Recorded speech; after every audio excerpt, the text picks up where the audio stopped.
13 নং অঙ্ক। এটাকেও আমরা সূত্রের সাহায্যে বর্গ নির্ণয় করব। তাইলে এখানে এর বর্গ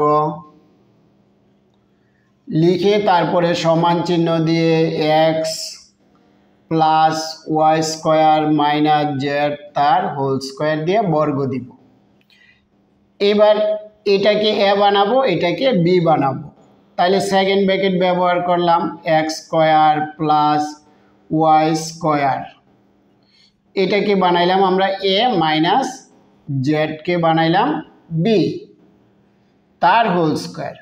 এখানে এ হবে X square plus Y square আর বি হবে শুধু জেড স্কোয়ার। তাহলে আমরা কোন সূত্র লিখব? এ মাইনাস বি তার হোল স্কোয়ার, 2 নম্বর সূত্র। এ মাইনাস বি তার হোল স্কোয়ার, এ কত? X square plus Y square. X square plus Y square হবে এ, তাইলে এ স্কোয়ার মাইনাস, সূত্রে মাইনাস আছে 2, এ কত? X square plus Y square, X square plus Y square.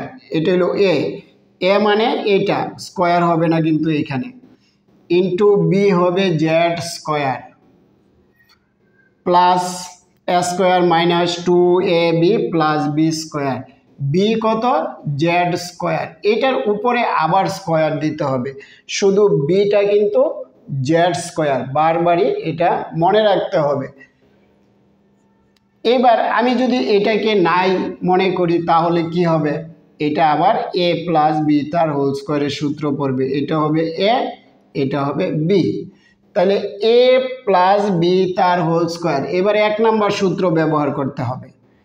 এ হলো X square তার whole square plus, সূত্রে plus 2ab, 2 লিখব, A X square into B হলো ওয়াই স্কোয়ার, এ স্কোয়ারটা সহ B plus B square, B হলো Y তার whole square, B কত আমার? ওয়াই স্কোয়ার, আর এর উপরে হবে বি স্কোয়ার মাইনাস 2 জেডটা আমরা সামনে লিখি, জেড স্কোয়ারটাকে সামনে নিয়ে আসলাম আর এটাকে এইভাবেই রাখলাম, X square plus Y square plus Z. এই জেডের উপরে এ স্কোয়ারটাও আছে, এ স্কোয়ারটাও আছে, তাহলে এটা গুণ করে লিখতে হবে, জেড টু দি পাওয়ার 4।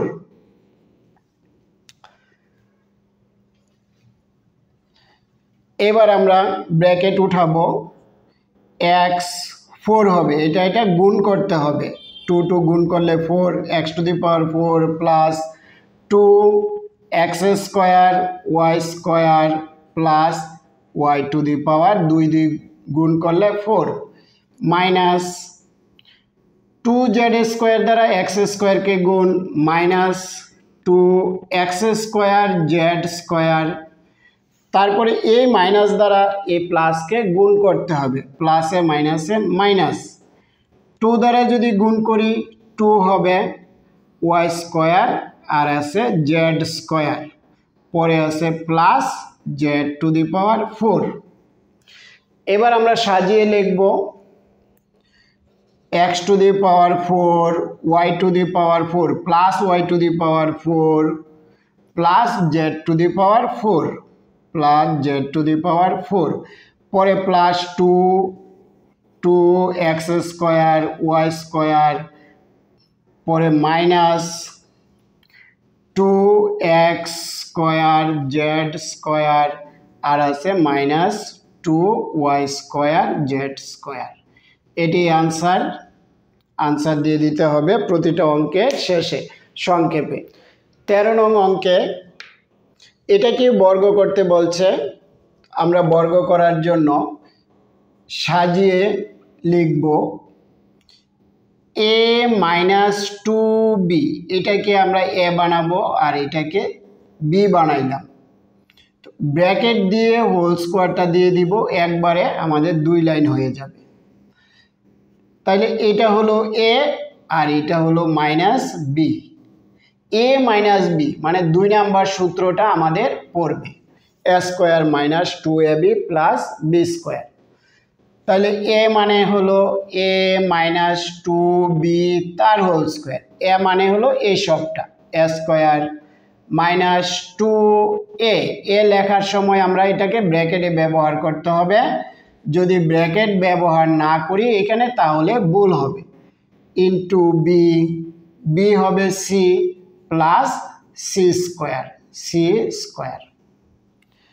এবার এই অংশটুকু যদি আমরা মনে না করি তাহলে কি হবে, এটা এ মাইনাস বি তার হোল স্কোয়ার, এটাকে আমরা এ মাইনাস বি তার হোল স্কোয়ার আবার সূত্র লিখব এ স্কোয়ার, এটা হলো এ আর এটা হবে বি, এ স্কোয়ার মাইনাস 2a, বি কত 2b plus B square, beta কত আমার 2b, 2bকে আমরা ব্র্যাকেট দিয়ে স্কোয়ার দিতে হবে, পরে কি আছে মাইনাস, এই সিটাকে আমরা আগে নিয়ে আসি 2-র সাথে, তারপরে ব্র্যাকেট এ মাইনাস 2, তারপরে আছে প্লাস সি স্কোয়ার। এবার এ স্কোয়ার মাইনাস 2 গুণ করলে 4 এ বি প্লাস 2 গুণ করলে 4 বি স্কোয়ার, এই স্কোয়ারটা 2 এর উপরে হবে, বির উপরেও হবে, মাইনাস 2c দ্বারা যদি আমরা গুণ করি 2ac, এই মাইনাস দ্বারা এই মাইনাস গুণ হবে প্লাস 2 গুণ করলে 4, আর সি দ্বারা যদি আমরা বিকে গুণ করি বিসি, এটা হবে বিসি প্লাস সি স্কোয়ার। এবার আমরা সাজিয়ে লিখব A square plus 4b square plus C square minus 4ab minus 2ac plus 4bc, এটাকে আনসার দিতে হবে, প্রতিটা অঙ্কের শেষে আমরা সংক্ষেপে আনসার লিখে দিব। ধন্যবাদ সবাইকে, আবার দেখা হবে তোমাদের সাথে আগামী পর্বে, ততক্ষণ পর্যন্ত ভালো থাকবা, সুস্থ থাকবা, মন দিয়ে লেখাপড়া করবা। ধন্যবাদ।